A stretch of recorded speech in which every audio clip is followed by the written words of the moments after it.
I'm over at the office. Got a little guy. He's doing better, but he's not feeling the best.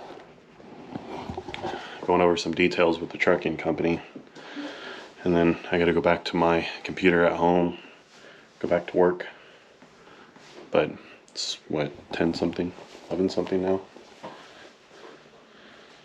It is, yeah, it's 12:17 actually. And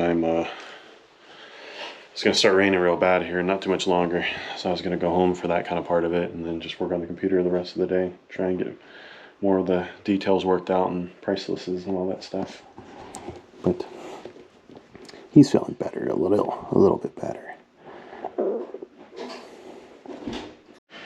Well, I'm at home with PemPem, and I got him a collar.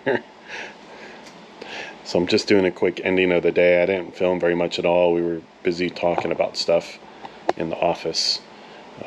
Didn't want to get interrupted with having a video. But poor PemPem's got his collar. Doesn't seem to mind at all. He's staring at his mom. I think he wants a blueberry or something.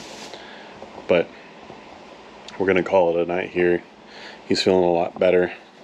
He got to hang out with me all day, so that's always a plus. So we'll be seeing you guys tomorrow.